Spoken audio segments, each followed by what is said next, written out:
Why some sex offenders don't stop abusing.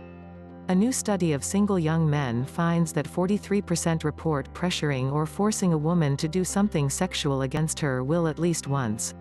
But according to the results, there may be differences between those men who are sexually coercive only as teens and those who continue into adulthood. These factors include personality differences, belief in stereotypes about women, and the man's own experience of being an abuse victim.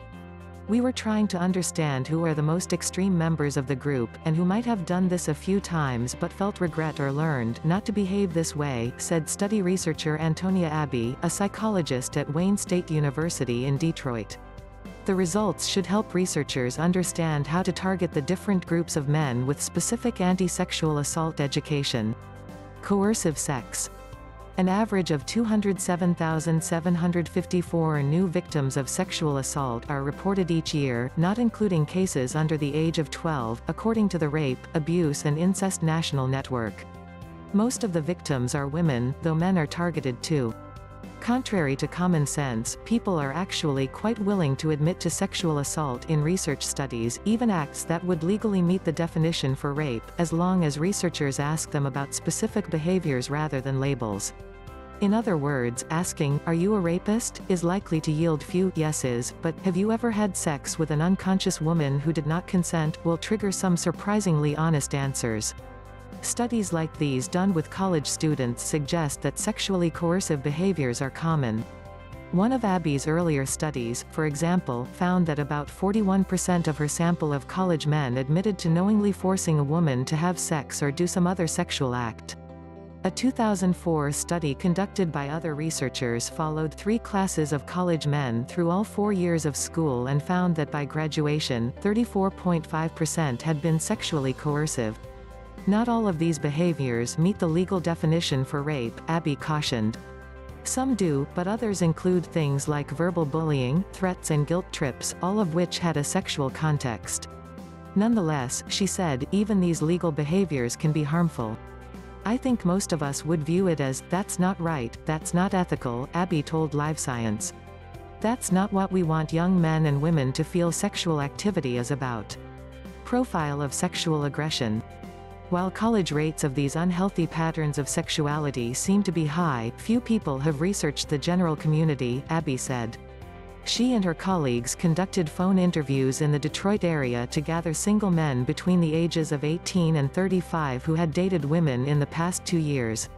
They chose this group because they wanted to find men on the dating scene who were in the transitioning to adulthood phase of life.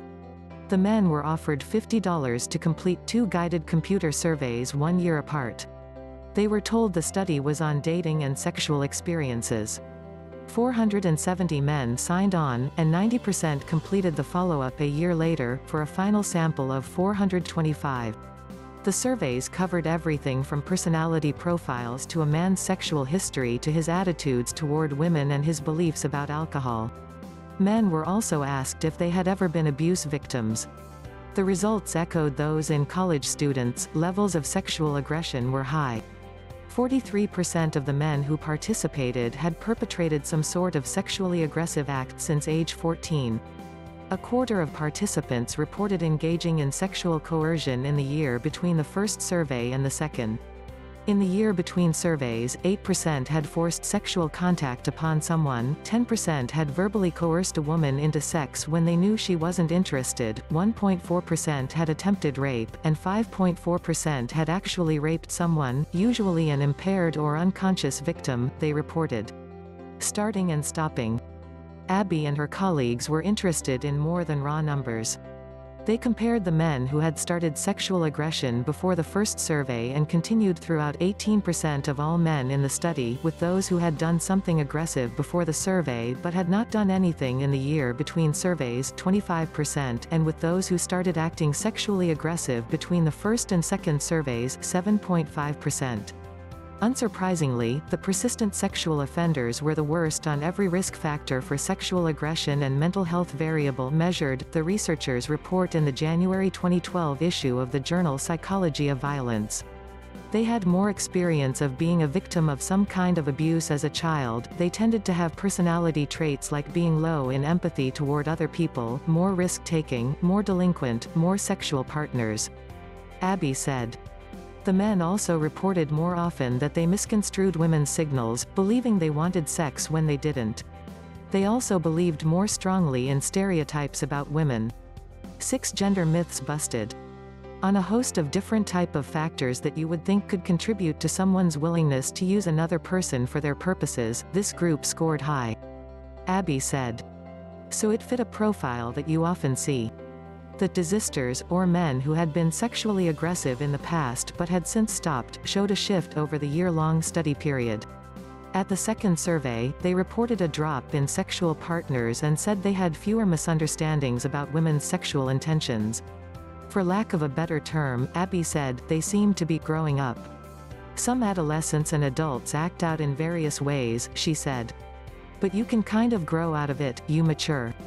So this is clearly part of you, these people did these things, but on the other hand, it seems to be something where when circumstances change, they change.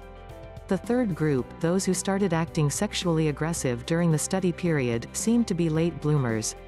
Over the year-long study, they began drinking more and more often, said that they believed alcohol makes people want sex. They also began to misunderstand women's sexual motives more, the opposite of the desister group. These men may be falling into crowds and situations where alcohol and sex mix, Abby said. With that seems to be this pressure, internal or not, to push sex, she said. And certainly there's lots of reasons to think that alcohol can allow people to cross a line. Preventing sexual assault. These 3 profiles are limited in scope, given that the researchers had only a year's glimpse into these men's lives, Abby said. But the findings suggest that preventing sexual assault may take a varied approach. Men who are abuse victims in early life, for example, need a different kind of help than men who become sexually pushy as teens and later grow out of it. We really need to intervene with children in trouble early, so you don't deepen these negative patterns, Abby said. For less troubled men who may become sexually aggressive as teens or young adults because they see sex as conquest or a way to impress other men, education can help, Abby said. One school-based program, the Date Safe Project, teaches kids explicitly about healthy relationships and consent, she said. Studies have borne out that exposing middle school kids to the program decreases future sexual assaults. Abby and her colleagues hope to follow up with the same group of Detroit men again to see how their sexual aggression changes over at least another year. Clearly, our study gives us lots of hints about prevention. Abby said.